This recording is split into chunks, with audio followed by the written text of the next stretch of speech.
وہ جو تم کرتے ہو میرے بھائیوں. ابو لہب بھی جشن منایا تھا. تم کہتے ہو ابلیس نے نہیں منایا. ابو لہب اس نے تو منایا تھا. اللہ کے نبی جب 12 تاریخ کو تمہارے عقیدے کے مطابق جب 12 ربیع الاول کو پیدا ہوئے تو سب سے پہلے اللہ کے نبی نے اپنی ماں آمینہ کا دودھ پیا اور چند دنوں کے بعد پھر ابو لہب کی لونڈی صوبیہ کا دودھ پیا. اور مولانا صفی الرحمان صاحب نے تحقیق کے بعد نام لکھا سویبہ کا دودھ پیا.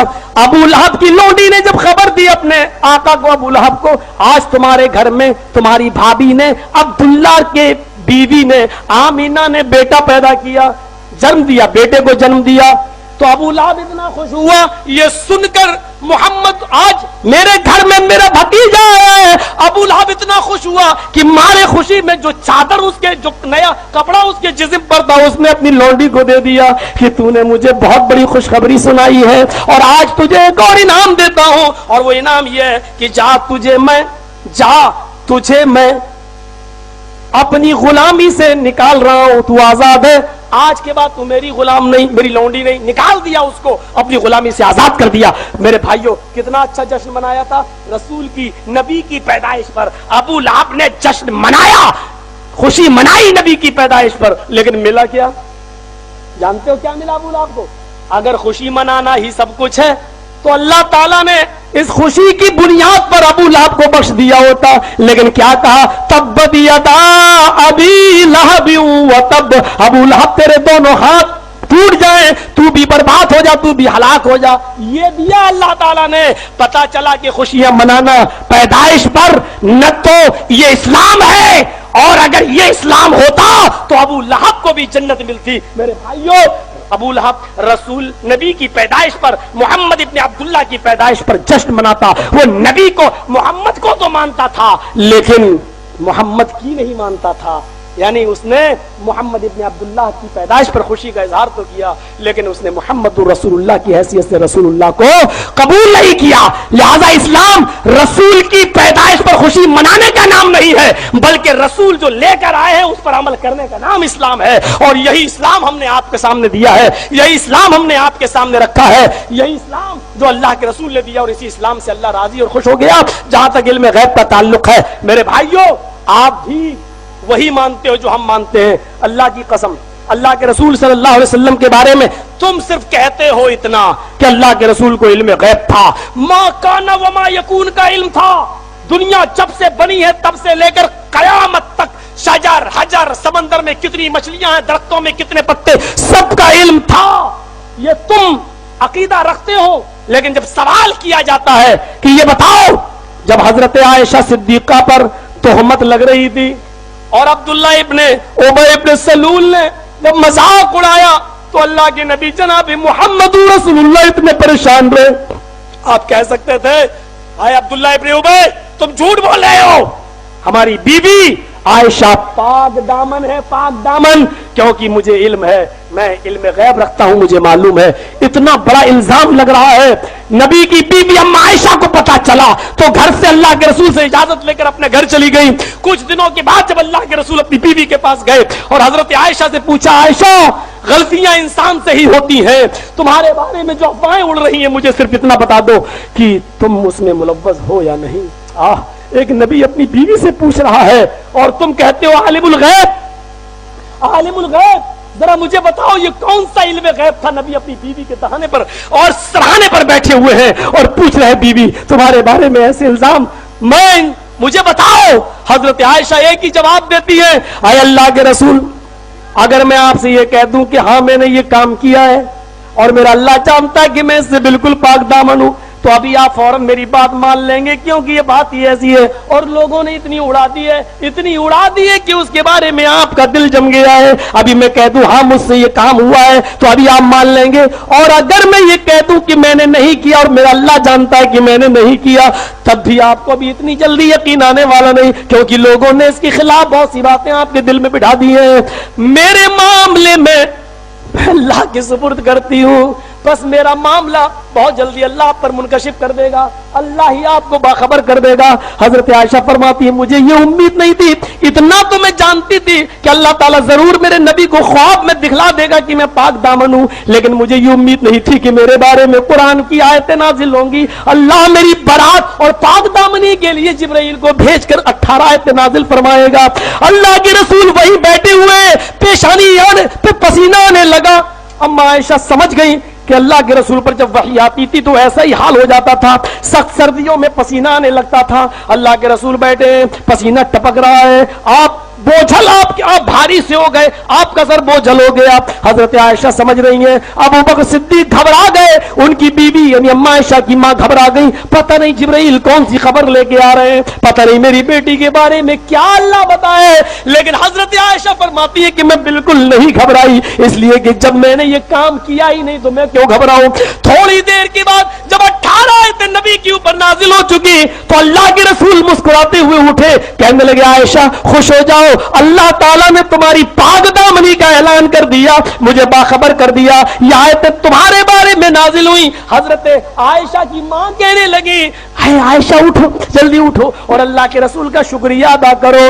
تم کیا جانو قادری صاحب، تمہارے چیلے اور چپاٹے کیا جانے، تم نے ان کو اتنا بے وقوف بنا دیا ہے۔ حضرت عائشہ نے جو جواب دیا تھا وہ تمہیں بتاتا ہوں۔ حضرت عائشہ کی ماں کہہ رہی ہیں تمہارے بارے میں قرآن کی آیتیں نازل ہوئی، اللہ نے پاک دامنی کا اعلان کر دیا، عائشہ تم نے اٹھو اور نبی کا شکریہ ادا کرو۔ حضرت عائشہ نے یہ کہہ کر ٹھکرا دی اپنی ماں کی بات، میں نبی کا کیوں شکریہ ادا کروں، میں محمد رسول اللہ کا کیوں شکریہ ادا کروں، یہ بھی تو انہی لوگوں کے باتوں میں آ رہے تھے، میں تو شکریہ اس ذات کا ادا کروں گی جس نے میری پاک دامنی کا اعلان کیا، میں بھی شکریہ اس کا ادا کروں گی جس نے مجھے پاک دامن ثابت کر دیا۔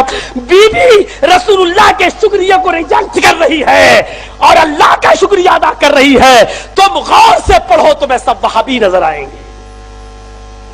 بی بی ریجیکٹ کر رہی ہے، میں رسول اللہ کا شکریہ ادا کیوں کروں، یہ تو مجھ سے پوچھنے آ گئے تھے، میں تو شکریہ اس کا ادا کروں گی جس نے میری پاک دامنی کے لیے قرآن میں 18 آیتیں نازل فرمائی ہے۔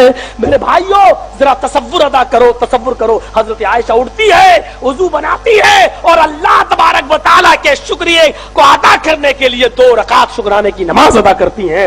یہ شکریہ ادا کیا اپنے رب کا، اپنے رب کا۔ کہیے اللہ کے رسول صلی اللہ علیہ وسلم کے اس علم غیب کے بارے میں آپ کا کیا خیال ہے؟ علم غیب تھا تو آپ اپنی بیوی کے دانے پر ارے بکنے دو، تم نہیں پاک دامن ہو، لیکن آپ خود پریشان رہے۔ اور حضرت عائشہ بھی گھر چھوڑ کے چلی آئی تھیں کہ اللہ کے رسول میری طبیعت خراب ہے، روزانہ اس طریقے کی باتیں سن رہی ہوں، کیا میں اپنی امی کے گھر چلی جاؤں؟ اور اللہ کے رسول نے خوشی خوشی اجازت دے دی۔ ذرا سنو اور سوچو ایک ایک دن رسول کے اوپر کتنا بھاری گزر رہا ہوگا، کیونکہ منافقوں نے الزام لگانا شروع کر دیے، اے اللہ کے رسول آپ تو بہت جلدی زنا کی سزا دینے پر راضی ہوتے ہیں، دو اپنی بیوی کو کون سی سزا دو گے؟ عائشہ کو سزا دو۔ لیکن اللہ کے رسول کو کوئی گواہ نہیں مل رہا تھا کہ جو یہ کہہ سکے کہ میری آنکھوں کے سامنے یہ ہوا ہے، کیونکہ 4 گواہ چاہیے تھے، اس لیے صرف فیصلہ کرنے والی ذات اللہ ہی کی تھی، اور اللہ نے فیصلہ کر دیا، اور بالکل صحیح فیصلہ کر دیا کہ عائشہ پاک دامن ہے، پاک دامن۔ میرے بھائیوں اسی لیے تو ہم یہ کہتے ہیں کہ رسول کو وہی درجہ جو رسول کا ہے، عالم الغیب ذات صرف اللہ کی ہے، اللہ کی ہے۔ رسول کو علم تھا لیکن اتنا ہی جتنا اللہ نے بتایا تھا، ما کان وما یکون کا علم نہیں۔ نماز پڑھا رہے ہیں ظہر کی 4 رکعت، ظہر خمسن 5 رکعت پڑھا دیا، ظہر کی نماز 4 کے بجائے 5 پڑھا دیا، سلام پھیرا، صحابہ کہہ رہے ہیں اللہ کے رسول کیا نماز بڑھا دی گئی؟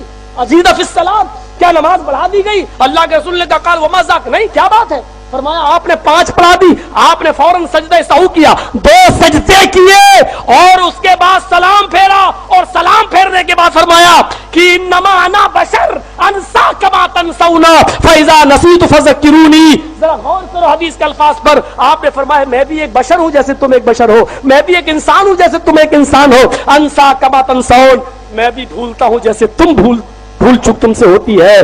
پھر فرمایا جب میں بھول جایا کروں تو یاد دلا دیا کرو، اگر عالم الغیب ہوتے تو آپ کو معلوم ہو جاتا کہ میں نے 4 کے بجائے 5 رکعت پڑھائی ہے۔ صحابہ یاد دلا رہے ہیں، صحابہ یاد دلا رہے ہیں، صحابہ۔ علم غیب کی بات کرتے ہو میرے بھائیوں، کچھ کافر